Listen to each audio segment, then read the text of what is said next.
I created Species Nutrition with one mission in mind: to provide bodybuilders and serious athletes with no-nonsense supplements that work. I put my name and reputation on every bottle of Species Nutrition products.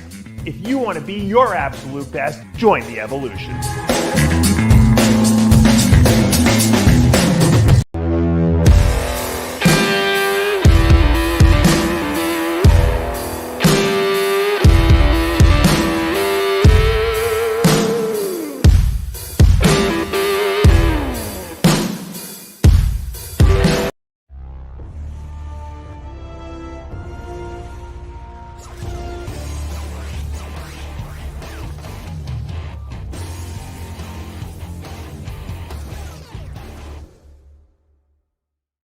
And we are back for another installment of Heavy Muscle Radio. I'm Dave Palumbo, here with the technician, Chris Aceto. We are live here on 7/7. Isn't that lucky, Chris?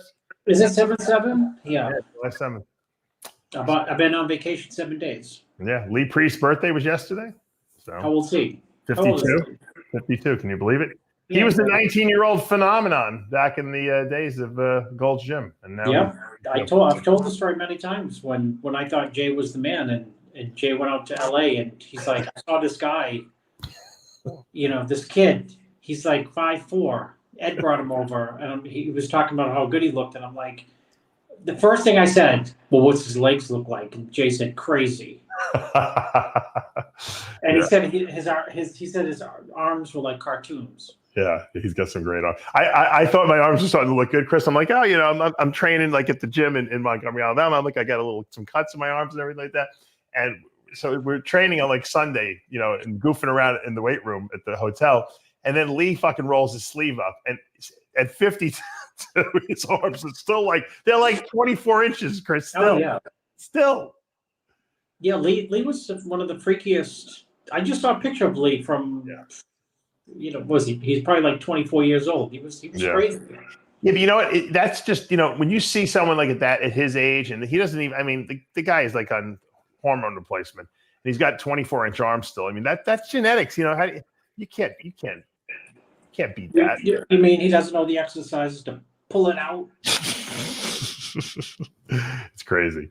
So, speaking of the 90s, I saw a clip Dorian had put on Instagram or something like that. It's probably worth me playing it. Hold on. I love it. You sent it to me. Yeah, I did. Let me see if I have it here pulled up. Dan, you know what I wanted to do? What? I wanted someone to go through like the pictures of Arnold and Franco Columbu. Granted, they didn't have striated glutes, and put them through the Instagram filters. See how they look? Yeah. All right, let me play this clip from Dorian. I love it. Sometimes Dorian's got some good wisdom. I suppose, but they don't combine it with the conditioning. They're just big. For me, all the guys that compete in the open bodybuilding now, for me, they look like, you got another 6 weeks to go, mate, because they've just gone for size. Where myself and all the other people that were trying to beat me, we were going for size, but you had to be sliced as well. I get the question all the time, and then I just have to give you the answer. Some people are going to get pissed off, like, oh, they're always saying it was better in the 90s. Well, yeah, because it was. Yeah. So, do you agree with that statement? Well, yes, to a large extent, because I went to the '95 Olympia, and I sat with Jay. Dorian came out. Nasser came out, and it was like insanity. And when Dorian came out, his level of muscle density. Like, no disrespect, we'll get to someone who I think has tremendous muscle density, Willam Bonac. But Dorian's muscle density and size would just squash that like a bug. And at times he was going against a superb Wheeler. I mean, Wheeler, at least, a lot of times he came in off. But there were sometimes when Wheeler came in on, and I think if you took a flex Wheeler from the 93 and put him on any bodybuilding stage this day and age, would be saying Mr. Olympia. Right.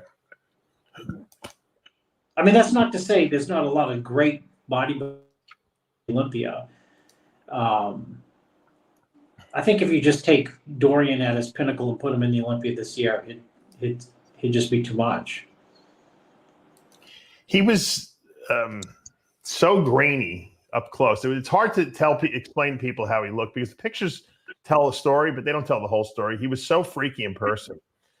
His back, especially, his leg separation, his glutes and hamstrings. I mean, he just was like a piece of steel, which probably it was a testament to the way he trained too. He had that. You train really heavy like that, you get really dense, fibery look to your body. And I don't know if I would go as far as to say guys look like they're 6 weeks out today. That might be a little extreme, but I think the guys in the 90s might have gone for conditioning a little bit more.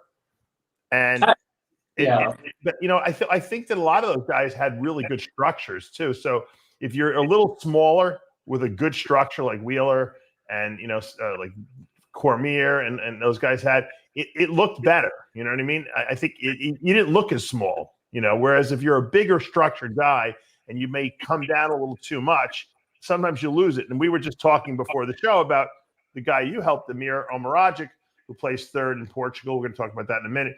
And, you couldn't figure him out at first because the guy got crazy metabolism. And I said, Chris, he kind of reminds me of my metabolism. And I said, okay, goodbye. I said, I agree, goodbye. Yeah. And you just start and tell us what you've been feeding this guy. I mean, it's insane. Well,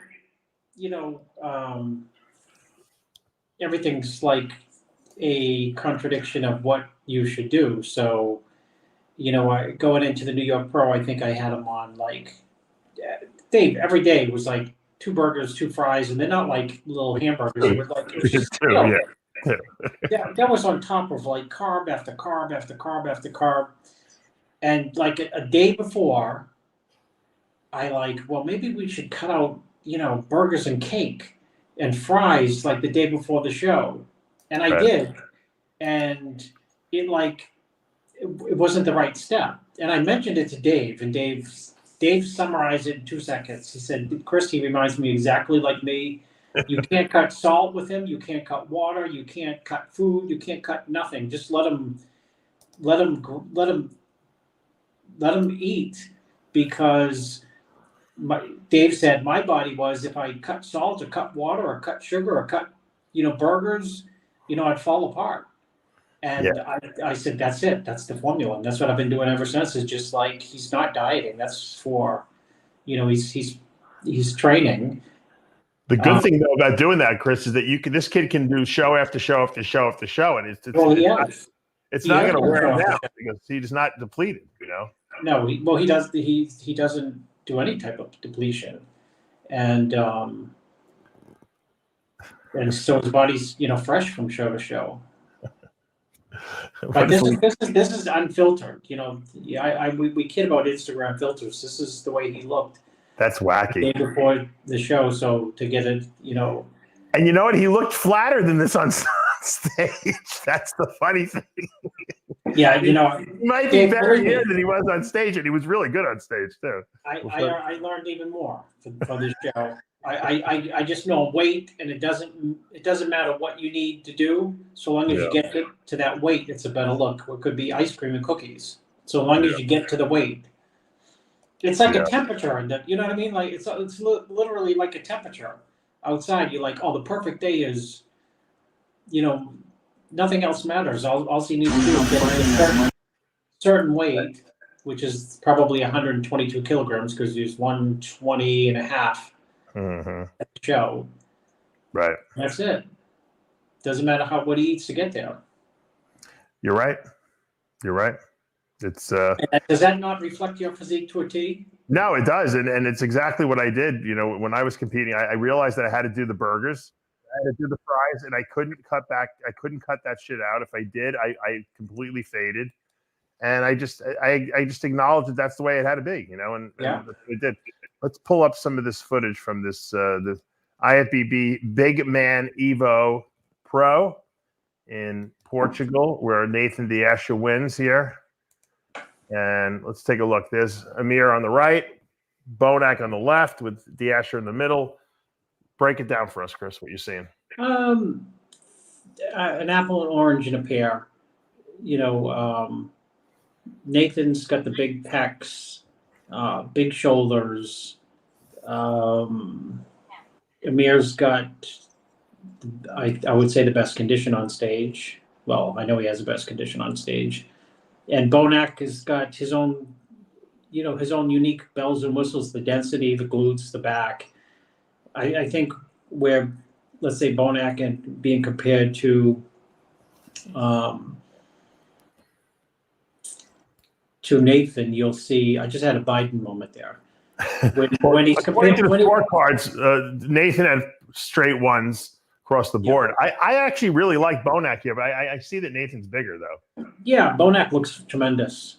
I think the pecs and the, you know, the shoulders, the arms on certain shots.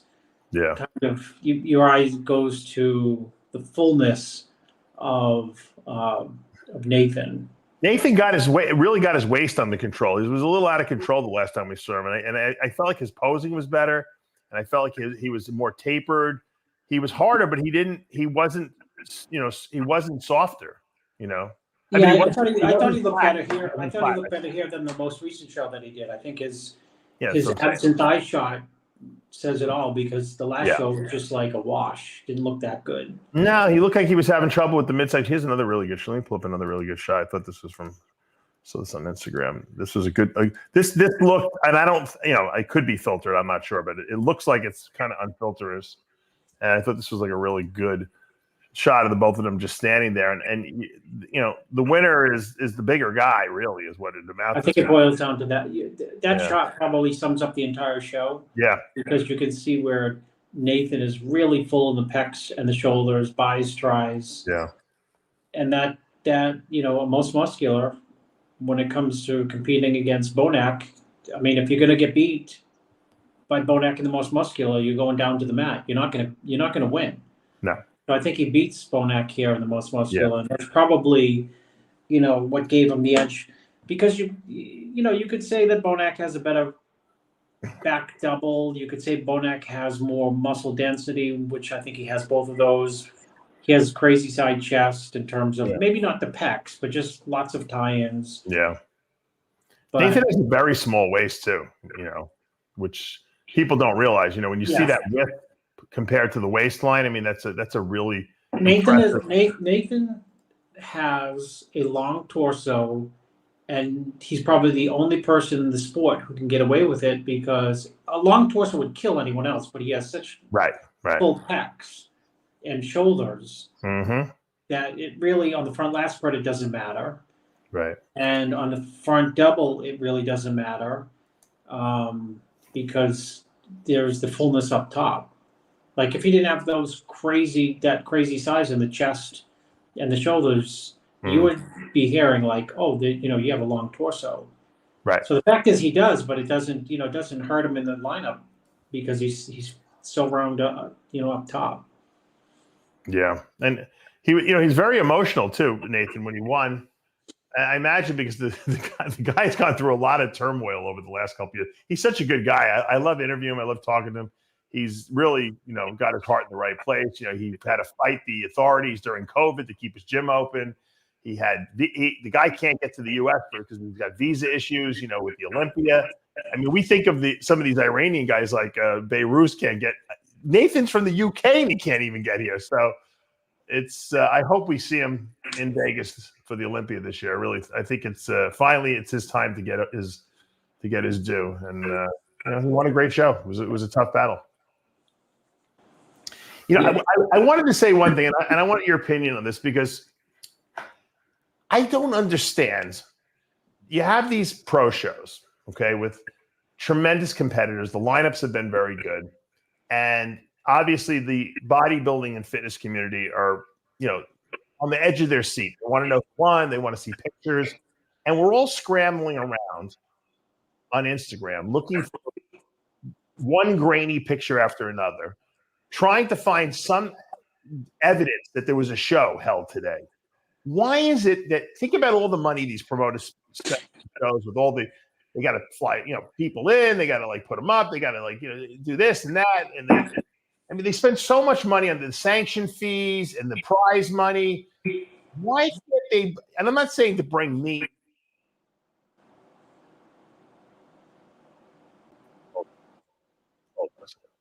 I kicked up. I'm getting too excited. All right. You're not saying what, Dave? I'm not saying that you should bring RX Muscle in necessarily, but why not bring someone in, some media coverage, to come and do a great job on covering the show?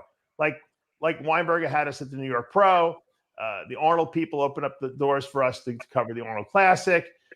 The Olympia, Dan Solomon opens the doors up, and then we have good quality stuff. And how about get a photographer in there who's going to take professional pictures and give them to the media organizations so that we can put these photos up so that you can promote the show that you're spending all this money on in a popular way and to show these competitors at the height of their glory, not little grainy pictures that someone's taken with a cell phone and passing around and I see like video, it's like tilted the wrong way on Instagram. Why is it so difficult to cover these shows? We're in the 2024. You can cover a whole show with your cell phone if you're allowed to, with good resolution. I just don't understand what the problem is, and it's not just the promoter of this show. I've seen it in show after show. You and I are scrambling, scouring the internet looking for coverage. I just don't get it. I don't understand, and I just haven't figured it out yet why this is the case. Guys, if you're listening and you're promoters, look at what some of the top promoters are doing. If you're going to spend the money you spent, bring in people, or at least provide us with professional pictures and videos so we can use in our wrap-ups and our coverage. I can show on this show so that your show looks spectacular. Well, Dave, I'm sure they spend a ton of money on this show. If you back up, I didn't know. You mentioned earlier. You said when Nathan won, he was emotional. And then you went into like possible reasons why. Well, that's just because you know him. Yeah. And you that's your best guess. But the problem is what would be better than to hear why he was emotional on stage. You could bring him on the show tomorrow and interview Nathan, and it'll be good. He'll say like, "Oh, Dave, I got choked up because," but it's not in the moment. No. And part of that coverage, besides getting great pictures and so forth, is getting the interviews. Nothing is better than getting the interview of the winner when he's coming off stage, and especially like. What Nathan lost by a point to Beirut a couple weeks ago? Yeah. The interview there would have been Nathan, right? Yeah. He expected to win. Sure. Or Beirut, the first question you would ask him, Dave, I know you, is, well, you're not really going to the Olympia, so how do you feel about it? Right. You qualified to the Olympia, but you're not really going. How do you feel about that? I just think that, at this point, if I'm holding a show, and I want to really, get people to really be excited about it. Look, take the show we went to in Montgomery, Alabama. All right, there was a pro show there. The promoter Michelle brought all of us in to cover the show and to make the show fun. And now people want to go back next year, and they didn't even have a men's open there. But everything was done first class. And I know all these promoters are spending a lot of money on these shows. These are not, especially the European shows, they don't cheap out. The production is great. But you have to think of, all right, well, how can I let the rest of the world know how great this show is? Because only so many people are going to go there in person. The rest of the world is watching the show on the internet. So I have to figure out, how am I going to get images and video out there so that in super high quality, so people say, holy mackerel, look at these guys. They look at absolute best.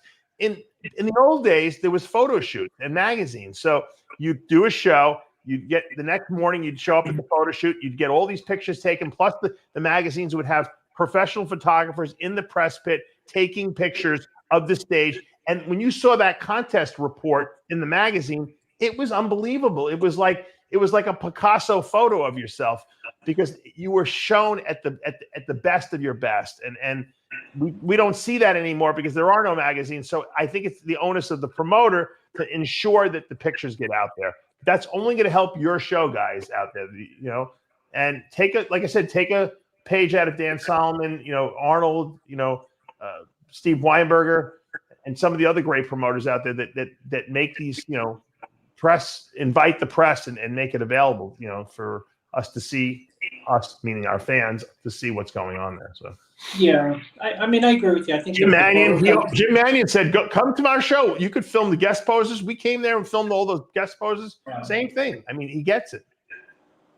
So that's my rant. But I think that if anyone's watching, that you should consider press. I know Bader and I are talking with Sid and possibly going out to that Dubai show at the end of the month. We haven't solidified anything yet, but he gets it too. He's giving away $100,000. You better have some first rate coverage at that show so people can see how great everyone looked. Well, it goes back to Dave. There's photos will show up. They might not be the best photos on the internet or Instagram or Facebook after the show, but interviews don't show up. Right. And the winter interviews. You mean? Yeah. There's you could list, Dave, some of your interviews that you've done where people have won the Arnold come off stage, right, or the Olympian come off stage. Yeah. Those winners will look at those videos 5 and 10 years down the road and say, I'm so glad Dave did that interview because he captured me in that moment. You remember when we got Jason High after we won the USA? He was crying. Yeah, that was phenomenal. That was a great interview. Cedric, some of the Cedric interviews were classics. Cedric after he won the New York Pro, Cedric after he won the Arnold. Yeah. I mean, Ben White interview. Because Ben White? Those interviews are honest and they're raw because people, when you come off stage too, Dave, you could take Bonac, he could come off stage, and if you were there, let's say you genuinely thought Bonac should have won, you'd probably tell Bonac, I had you winning. He'd probably comment authentically, what he felt about the judging and his physique. Yeah. But 3 days down the road, you call him up and say, any comments on the, whatever, how the show went? I had you winning. It's like, nah, it is what it is. Yeah. So the excitement is to get people's gut feelings. I agree. Yeah. And that's part of the whole mystique of the show. I mean, I can't tell you how many great interviews over the years. I mean, even Nick Walker, after he won the Arnold, when he won New York Pro, we got a great interview with him. Ben White was a great interview. Remember Big Sean Allen when he won the North American? So we've had some good interviews. Anyway, that's wanted to throw it out there. Let's talk about so where does Amir go next? Is he going to do the next show? He may go to Chicago or Tampa. Okay. I think that one, that he can win a show. He's been a pro since he was 22. He's 25, and he has lots of seconds and thirds. Right. He's just getting seconds and thirds like this. The most recent seconds and thirds obviously would beat the people who beat him 2 years ago. So he's improving. And when he was second and he was third in years past, like 22, 23 years old, there was like really no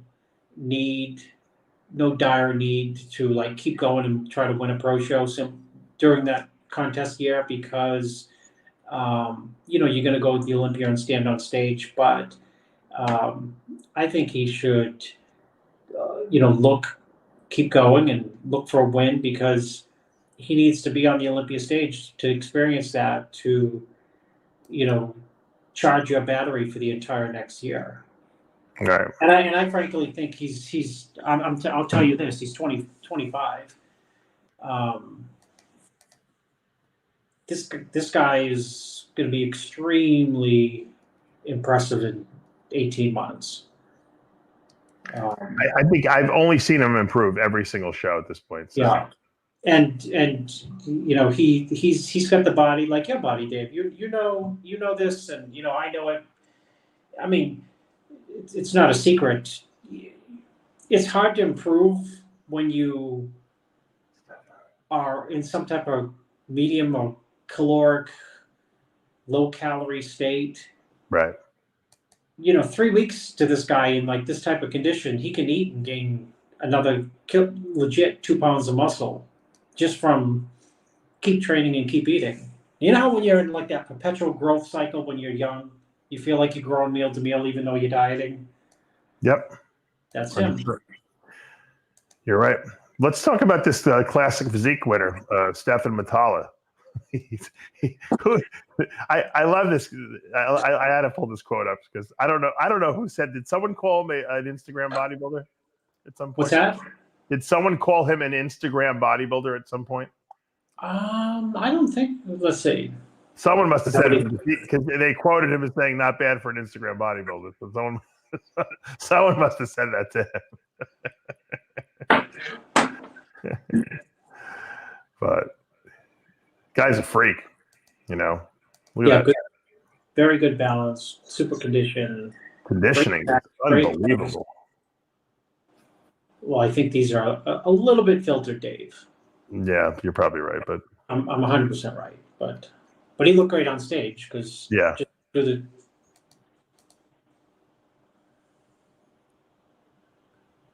he's got great pecs. What's that? Oh, great pecs. Yeah. Full pecs, full shoulders. It's a good men's classic physique look, that's for sure. Yes, balanced, and that's what you need to win classic shows. Is you need lack of weaknesses. How does this guy do at the Olympia, you think? I think, I thought of that.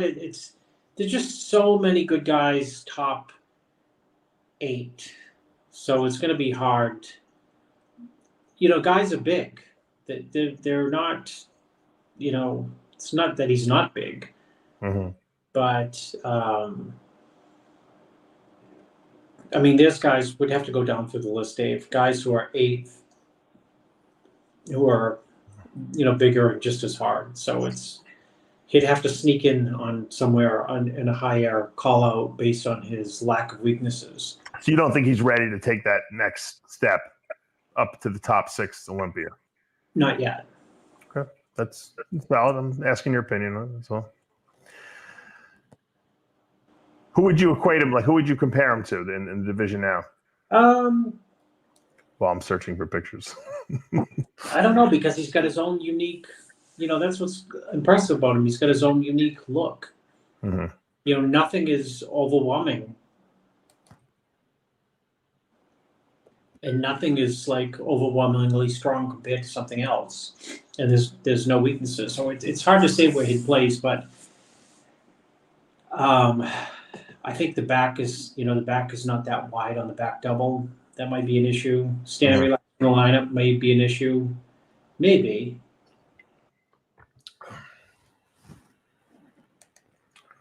How would I'll take a no insult, but a generic winner. Like, how would Michael DeBull do in that show at his best? Yeah, and I know what you're saying. Yeah. You know what I mean? He's like taller, he's wider, he's broader, he gets like equally wacky condition, if not more. His back. Right. And he's 6. He's 6'2". Yeah. Yeah. Or, no, he's not 6'2", but he appears 6'2". Maybe he's 5'10". Right. All right, I'm pulling up another picture. I want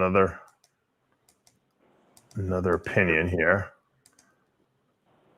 This guy looked really good. This is 3rd place. Yeah, he looked good. Good balance. It says the Prince of Arabia. Is that his nickname? Or is he really a Prince of Arabia? Abdullah Al Rabia? Yeah. You know anything about him?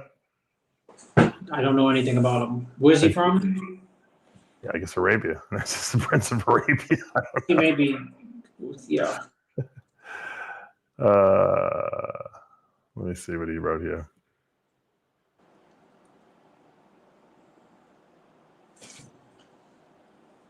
I don't know. He wrote a big, praise the Lord. But it looked good. I thought he was good. There was a lot of good men's physique guys, classic physique guys, excuse me, in the lineup. So. And I think there was another Iranian who was 2nd. Yeah. I'm trying to find his pictures. You can't, Dave. That goes back to your first rant. Yeah, exactly. Marco Ruz from France actually was was second. Oh, 212. Sorry, 212. Sorry, no, I forgot no. there was 212. We'll get to that in a minute. I forget the Iranian's name. He comes in peeled all the time, Yeah, like crazy peeled. So Vahid Badpay from Iran. Yeah. yeah, had he won, he wouldn't have gotten to Olympia. He wouldn't have gotten to Vegas either. Due to visa issue. He wouldn't have made it to the Olympia, unfortunately. Yeah, Huh? he wouldn't have made it to the Olympia. Nasser Mohammed from Kuwait won the 212. I can't find any pictures of him. Sorry, guys. And once again, God forbid the promoters make available pictures and the final results to all the media organizations, especially us, because we report on Sunday night to all this stuff. So I got to go scrounging around like a dirty a dog that lives in the gutter. You just need a super fan, Dave, to make a compilation of it for you after the show. You know, and it's hard. Even the guys that do it, I pull from all these websites. All these Instagram accounts, Buys and Tries, Borders, Bodies, Borders, Sulois. I like them because they try to scrounge around and yeah. They're like little reporters, and you're reporting off them. But they shouldn't have to do that either. There should be a central bank, so to speak, a central place where we can go. People take screenshots of the pay-per-view, Okay. which I bought the pay-per-view, by the way, and it was the quality Was not good? No, it was very good. You Oh, it could was see good. exactly what was going on. I only had time to watch the men's open. I think I got to teach you how to record off the live stream so you can grab us some footage. That's way too According to much. Sid, Vahid Badpi from second place in Portugal was at the Olympia, first call out last year. And he did get a visa, so he will be here at the Olympia. Thank you, Sid. Who got the visa? They're Iranian, you just talked about, from who was second in Portugal in the 212. What? No, you're talking about In the classic, excuse me, in classic, yes. Did Sid say he got a visa last year? He said he does have a visa. That's what he just wrote. He got a visa last maybe you year. can switch it with Beirut and sell it to him. They're from the same. Maybe, yeah. Can you sell visas? I don't know. He got a visa last year. He's not sure about this year. Okay, all right. There must be a visa broker. Just Google visa broker and see if you can sell your. I think Greg Valentino's girlfriend is selling the visas on eBay. She's the eBay queen. So go on there and check it out. I'm surprised people aren't selling fake visas these days. Well, then you can get a doctorate, right? I wouldn't say who's got one, but. No, I'm saying I'm surprised people can't forge these things. What happened to the good old days when remember we used to have fake licenses when we were kids and stuff like that. You went to Times Square in the city and you didn't. You're from Maine, but you go into Times Square, they take a picture of you, they make a fake license, and that's how you got into drank and did whatever you had to do. Yeah, my first driver's license just had my name on it. It was a piece of paper. No, I'm saying it was paper. It was paper, literally. Yeah. And so nowadays, everything's too sophisticated. You can't get by. You can't get over on anyone anymore. I'm going to get my PhD from Harvard, Dave, and put on behind my desk when Lee Priest sees my light switch with the Band-Aid on it. He commented before. You didn't see? No, he's going to say, "What's with that fake?" He said, "What's with the hat rack?" He said earlier. Yeah. Oh, I'm at an Airbnb. Oh, he didn't realize that's not your house. That's like I got it. All right, yeah. No, everything's broken in my house. Everything's in perfect shape. Chris said to me, he said, "Listen," he goes, because Chris has younger kids and then he has older kids, and Chris is like, "I'm just going to tell you something. Don't fix anything." He's like, because until the kids are 18, he goes, because they're just going to break it again. He's like, just let the house fall apart. Then when they get out of the house, you could repair the whole house. And I think that's a good Well, you'll be too old, too tired at that point, like your father, and say, like, everything's broken around here. I mean, Dave, my house it looked like a museum before kids.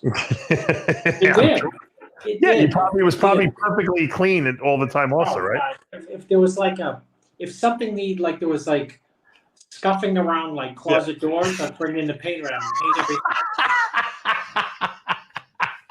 Now I have holes. Yeah, you ask the kids. Nobody knows how they came up there. How did the hole get down there? You put a piece of tape over it, Chris. That's all you do. You put a Band-Aid up.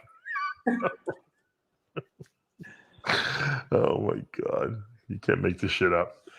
It's unbelievable.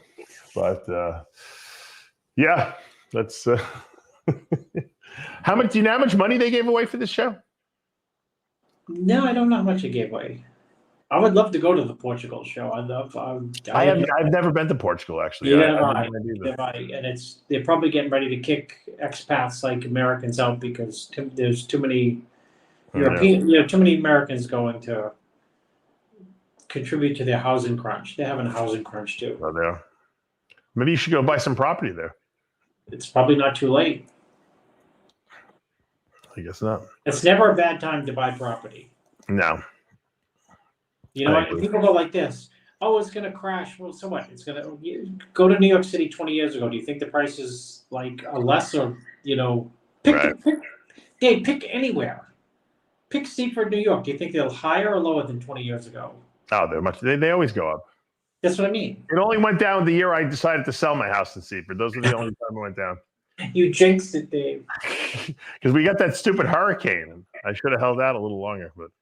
Well, the hurricanes of did you see the one that just went through? Was it Jamaica? It accelerated from like a 2 to a 5 in the fastest time on record.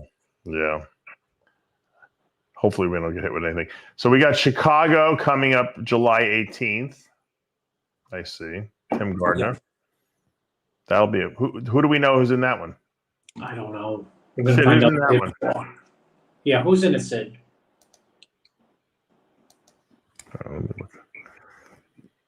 All right, so we're at the June, July. So next week is Vancouver. That's Michelle Crack's show. Yeah, that was a show that Amir was trying to get to, but he couldn't get the. He couldn't get the visa for Canada. He couldn't get the visa. Oh my God! I guess they found out that his great grandfather was from Persia, Iran. I said no. No. 15 grand, first place in Portugal. That was great. That's phenomenal. 15? Yeah. Well, I think from what Mannion told me, they added 10 grand to all the prize monies, whoever that sponsor is of all the pro shows. And so it was surprising. It's Guy Cicino's company. Yeah. So that's good. Beef Stew is doing Vancouver, Chicago.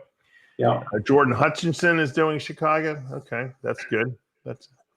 I would imagine we're going to see Bonac again. I can't imagine he's not. Yeah, I heard he's going to Chicago. Oh, he is? Okay. Yeah. Maybe I heard. He'd be crazy not to. He's right there. He's knocking on the door. He'd be absolutely. He's already got the qualification. You mean knocking on he already won the show. Oh, that's right. He did. You're right. He beat. I think I'd have to go by the scores, but he definitely think of that in terms of excitement. He beat. Who did he beat by point? He beat Nathan? Or he beat Beirut. So he might have been, he beat Beirut, and then Beirut beat Nathan by a point or something like that. And then Nathan cleaned, according to the judges, Bonac's clock because he got straight ones here. Yeah. A lot of competing. All right, let me see this. All right, so let's see who's qualified for the 24 Olympia. Derek Lunsford, Hadi Chopin, Sampson, Theo Leguerre, Rafa Brandeo, Martin Fitzwater, Nick Walker, Tonio Burton, Akeem Williams, Brandon Curry, Willam Bonac, as you said, and Beirut Tabani. All right, so yeah, I take that back. Brandon's no longer working with Abdullah, someone told me. Oh, really? Oh yeah. I think he wrote a big Instagram post about that, Abdullah. Yeah, I knew you were. Oh, you do know that, I guess. So do you think that that's going to be a good decision on his part or a bad decision?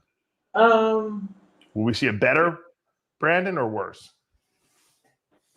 We won't know till we see him. Well, you have good instincts. What do you think your instincts are telling you?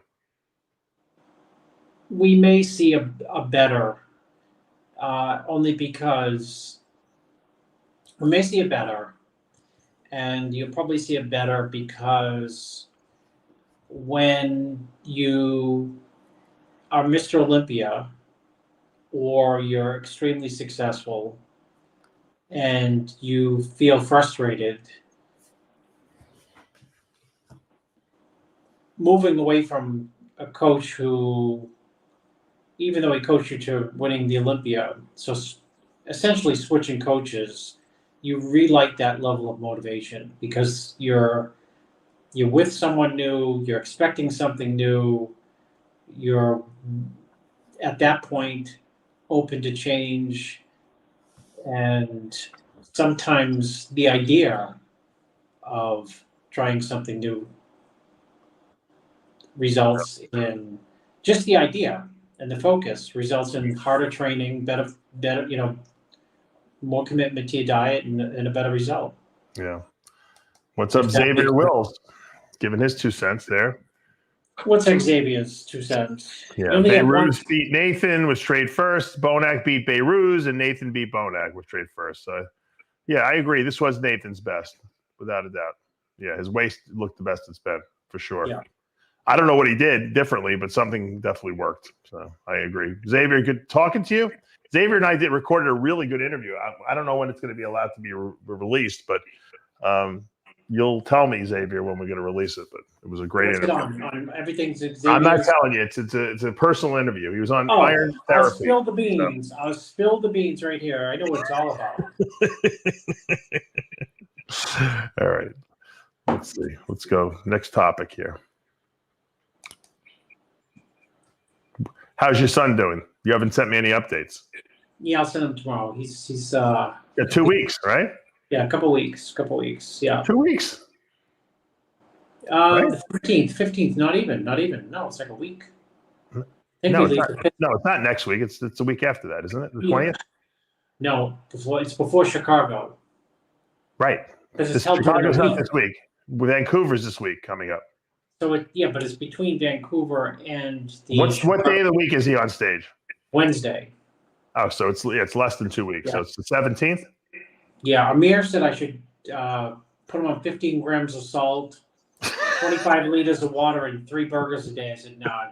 He said it works. I said, what's he weighing? 184.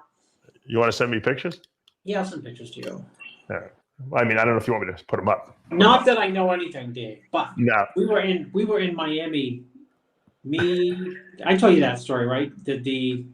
My 20-year-old Fareed, who was 17. Mm-hmm. So it was right before New Year's this past year, and the 10-year-old, and we went out to eat. It was like 11:30, and we got this giant, like $200 thing of sushi. Okay. Size my son. Doesn't every bodybuilder love feeling big? Yeah. When you eat, you feel like you're growing. Can your son eat? I know you can't eat. You probably had 3 pieces, Yeah. So he said he was 236. Oh, 236. Shit. And he said, "What do you think I'll weigh?" I said, the sushi came. I said, I don't know, 186. He got to. What do you start crying? I took his picture because the sushi came. He was so pissed. He was like flat. Because 2 things, Dave. One, to his credit, he didn't eat 1 piece of sushi inside his diet that minute. Oh, no way! Did he? He's like you. You made it. You ruined his whole meal. And then 2, isn't every bodybuilder who's like 305 in the off season, and you feel your abs and you go like, and everything feels like it's pretty lean and hard. I don't know how many people who be like 305 and they say like, "What do you think I'll compete?" I'll say like, do you think I'm that fat? I say 265. 265. No, I'll do this. 252. And they're like, "What? 52 pounds?" I'm like, "Yeah, you got 52 pounds of fat on you." It's like 15 pounds of water though, Chris, when you're that big. Yeah. So that's funny. So, but how's he doing mentally? I was 2 pounds off, Dave. Yeah. So how is he doing mentally? Is what I'm asking. He's doing good. He got first contest prep. It's gotta be a little traumatizing. Yeah, no, he got one day he was irritable and I loved it. Have you booked your trip? Yeah, I booked it. Pittsburgh. I think I leave on Tuesday a week from this Tuesday. Yeah, a week from this Tuesday. And the emergency backup, of course, is like if the flights are canceled because of like thunderstorms or something. You got to drive? Yeah, I figured out it's 10 hours. Well, let me ask you this question. He's competing on Wednesday. Why are you going up on Tuesday? The 29-year-old Mercedes will not be making it to Manion's house. No, that's not I wouldn't try it. It's in the shop. It broke down the other day. Let me ask you a question. If he's competing on Wednesday, why are you going up on Tuesday? Because I have not won. If you saw my schedule, In fact, I will talk. I'll make You laugh. go a week before everyone else's shows normally. Dan Solomon, I admire you because I thought of Dan Solomon today, and I'll make you laugh, Dave, off the show. But once I know Dan Solomon is he's a workaholic. Like all of us, yeah, of course. And I've been on a vacation came on vacation 1 week. And my wife asked me, "What's your idea of a vacation?" And it always goes back to what I told Dan Solomon, and Dan said, "Oh, that's a great vacation, like going somewhere but bringing your work with you, right?" Yeah, oh yeah, we all do that. But you get like room service and right. Yeah. So that was an answer that she was not quite looking for. It was like, well, like skydiving and and water sports and the opera. It's like, no, I just want to take all my work with me and move it to a different location. And that's the Dan Solomon vacation. Gotcha. Did you see my I about 5 years ago I planted grapes because I thought I was going to have my own vineyard, Chris. And grapes in Florida don't necessarily grow that well, but I did it anyway. And I've had these little dead looking vines every year. And so I decided to just check it out the other day. And I walked over there, and sure enough, I got grapes. I actually have grapes on my grapevine. Dave, my grandmother from Italy. Look at that, Chris. They grew grapes in Maine. Well, Maine, I think, is a good place to grow grapes, isn't it? I don't know, but they had the wine thing too, like in the basement, like Lucille Ball, where you used to walk on the grapes to break them. I think I'm going to call Blackman up, and I think we're going to go into business together. I'm going to ask him to invest, and we're going to have our own vineyard. Oh, he'd love that. Like, I don't know. Oh, he would love to name it, David. Come up with the greatest name of all time. Come up with the greatest name of all time, yeah. We'll call it like muscle grapes or something like that. Or oh my God, yeah. So that's my. So I grow grapes now, and that's my resume of useless. You'll skill. never know, Dave. You could come up with You could come up with some like Palumbo wine, and people would like. I think there is a Palumbo. Someone sent me a bottle of Palumbo wine once. I don't remember where it was from though. I don't think it was from Italy though. I don't remember where it was from, but you know who has their own wine? A couple people. I know Troy Zucolato has his own wine. It's a white wine now. He has a white wine, and then someone else I just saw recently who said they're starting their own wine. I think King Kamali has his own vodka. I thought I saw that on his Instagram. He's competing with who? With P. Diddy. Yeah, P. Diddy. P. Diddy. Did they? The question is, did they set P. Diddy up like they set up Julian Assange? Julian Assange. They dropped the rape charges after they kept him in jail for half 5 years. Yeah, for 5 years. Hold on. Let's see. There's King Kamali with his vodka. So. King, why can't you just come up with a protein powder? Probably vodka is way more lucrative. I will tell you this: King looks pretty good in a white suit. Not many people can pull up a white suit. I think you could probably pull a white suit off, Chris. Well, people knock me. Remember when Obama wore that tan suit and the Republicans shit their pants? You remember that? No, I do. I do know exactly what you're talking about. Oh, it's so unpresidential, and how dare he disgrace the presidency? Nathan Deasha should have a vodka. Well, hey, why do you say that, though, Xavier? That's funny. Kevin Levrone should have his own vodka. That's who should really have his own vodka, because Kevin really drinks. He can call it he could have a protein vodka. Probably people would go for it. Grappa is 200% alcohol, Dave. Is that true? Someone wants you to start your own fried chicken, Chris. Aceto fried chicken. Would you be open to having your own restaurant chain? No, restaurants are just God.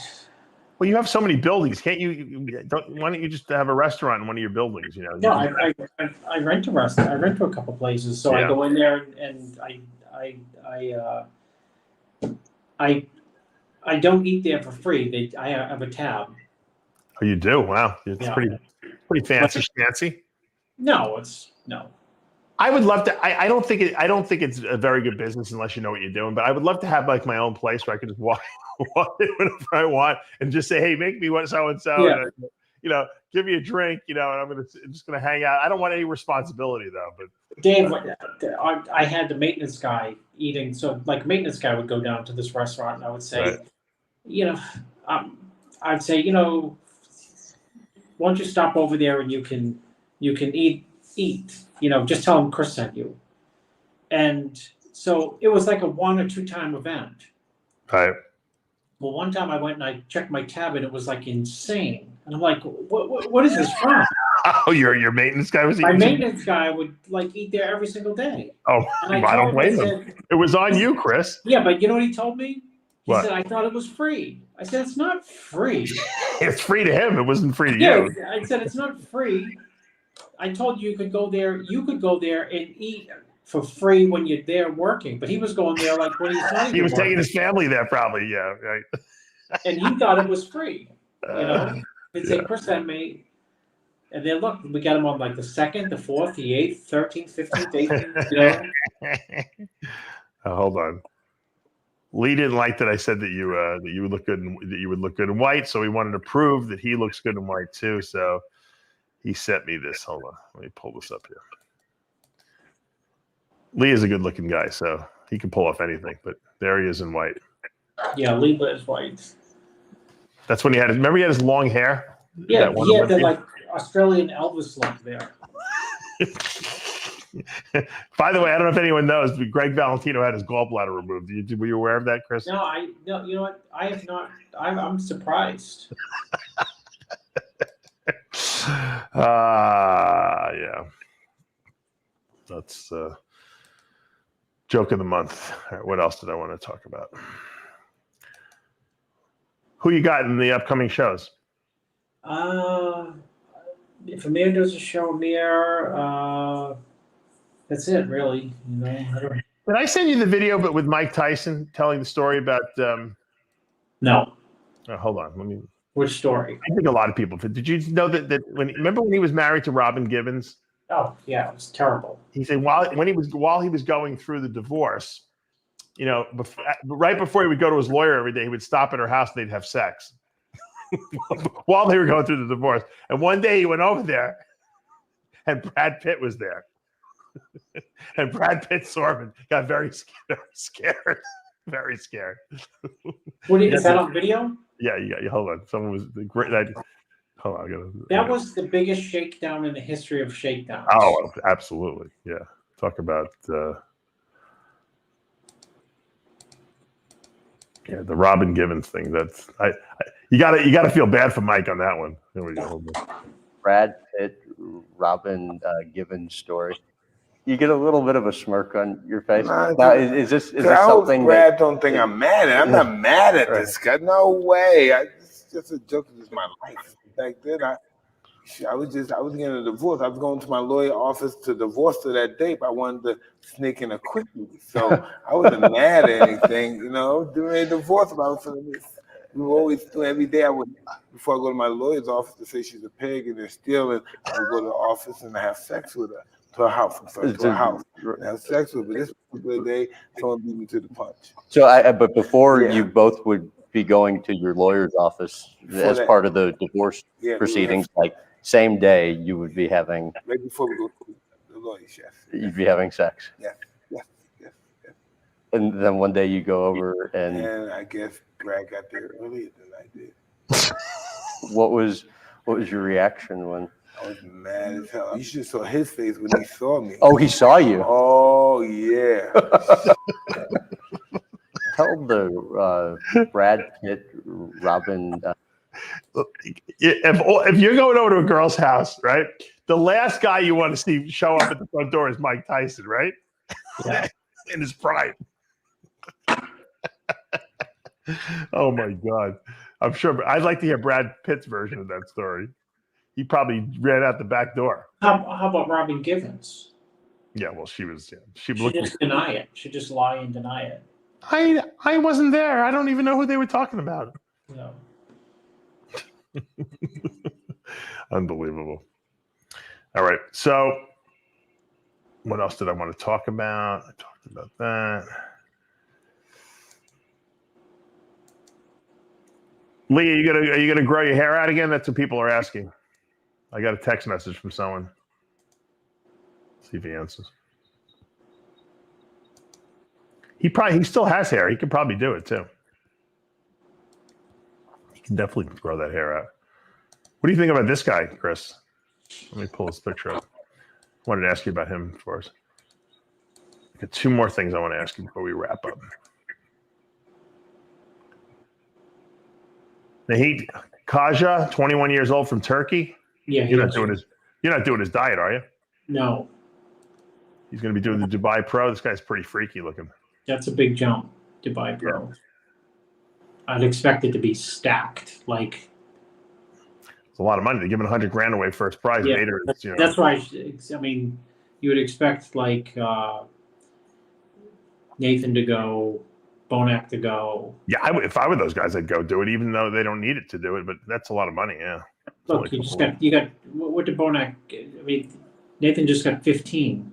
This is like 7 times that. I know. You can call it a year on that one. What do you think about this kid though? At 21, he's looking pretty freaky. Yeah. Who works with this guy? Do you? You don't work with him, do you? No. All right. The other person I wanted to ask you about before we wrap up. Oh, he's a 212. He's a 212 guy. Wow. No, I don't think he's not 212. That's what Sid said. He's making his debut in 212. He should do open the way he looks. Yeah. Especially for $100,000. You know, I gotta say, Lee Priest is right. He goes, I don't know why these guys are so afraid to do open. Look at the last couple of years, how well the 212 guys have done in the open class, from Bonac to Hadi to Derek. I mean, I don't know why. We'd have no excitement if there was no 212. Right, I'm saying, but if you're a good 212 guy, do the open class. Who the heck cares? Especially in a show where they're giving $100,000 away first place. I mean, I think the guys are afraid, and that's why they don't do it, to be honest with you. Yeah, Xavier's confirming he's 212, but you don't have to be 212. Just because he weighs 212 doesn't mean he can't do the open class. Yeah. So let me pull up my last question of the day. All right. What do you predict? I know you don't like predictions, but what are you predicting from Rubio Mascara? Probably look freaky and overwhelm the lineup, no matter who's there. You think we're going to see a win from him? Yeah. I think he's looking pretty wacky. I don't know. You know, one thing I did want to ask is, I don't know why in the offseason he didn't get that hernia fixed. You see that little umbilical? It's not even a little. It's a big umbilical hernia. Maybe it doesn't like physically hurt him. Well, yeah, it doesn't hurt him. It's a cosmetic thing. That's why guys get it fixed most of the time. I have a question for you, Dave. Why? Why did they put Joe Biden in the Top Gun glasses? Because they don't want to show that he doesn't know where he is. That's why. I mean, you know, he wears the Top Gun glasses. Well, Tom Cruise is cool, then Joe Biden's got to be cool too, you know. He looks good. That big belts. He's like he really is a Victor Richards. I think Victor Richards had better shape than he does, but I think he's a massive Victor Richards for sure. What's Xavier think of him? Xavier, what's the word on him? You must have some gossip on him that we don't have. Xavier have the gossip, but can't say it. Can't. Lee said he could hand it over like a light switch problem solved. He said that Rubio should put a Band-Aid over the hernia. like you solved the light switch problem, you know? He said Oh man, he's crazy. He's a Victor Richards mixed with Bertil Fox. I agree, 100%. Absolutely. All right. Well, we're going to wrap up today's show. I want to give a huge congrats out to Nathan Deasha, qualifying for the Olympia once again. Hopefully, we'll see him in Vegas come October, because he's been greatly missed. And I think he's a solid top 6 guy at the Olympia. I really do. I think if he brings in the look he brought to Portugal, which I think has been his best look to date, because his midsection looks really good.